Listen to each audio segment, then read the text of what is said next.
కందకు లేని దురద కత్తిపీటకు ఎందుకు? ఏమయ్యా శివాజీ, నువ్వు ఉన్నకాడు ఉండక సపరేట్ ఉండక ఏదో ఒకటి చేసి గెలుకుతివి.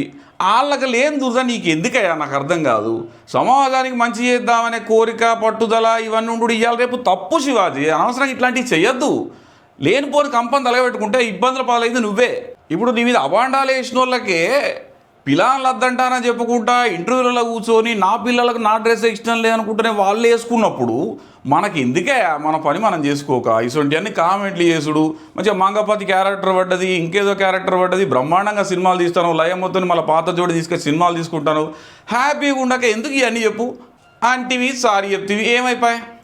వాళ్ళంతా మంచిగానే ఉంటారు బాపు, చేసిన వాళ్ళు మంచిగానే ఉంటారు, తిరిగిన వాళ్ళు మంచిగానే ఉంటారు, ఇవన్నీ మాట్లాడే వాళ్ళు మంచిగానే ఉంటారు, ఫేమస్ అవుతారు, కేసులు గీసులు అన్నీ నీ మీద తిరుగుతాయి. అనవసరంగా ఎందుకు చెప్పు ఇవన్నీ మనకు? ఇప్పుడు మన ఇంటికాడ మన పిల్లలు ఎట్లుండాలనేది మన ఇష్టం. ఎవరింటికాడో పిల్లలు ఎట్లుండడం మన ఇష్టం ఎట్లయితుంది? మన పోరాళ్ళే అప్పుడప్పుడు మనం మాటినారు కదా, అవతల వాళ్ళు ఎట్లా వింటారు అనుకున్నావు నువ్వు? మనం చెప్పంగానే వింటారా? వినరు కదా.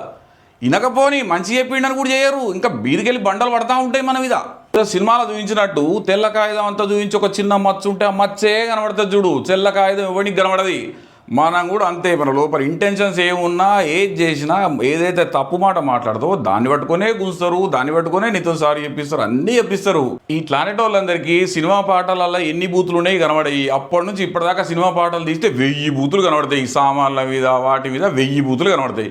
అయ్యాను ఎవరికైనా కనబడతానయా? కనబడాయి. అంటే ఈ మధ్యకాలం వచ్చిన పాటలు ఒక్కదాన్ని పట్టుకుని ఉంటాను కానీ బోలెడు పాటలు అట్లా ఇటువంటి పదాలు వాడిన పాటలు బోలెడు ఉన్నాయి దునియా మీద. సినిమాలో తీసినవి అవి ఎవ్వరికి కనబడాయి.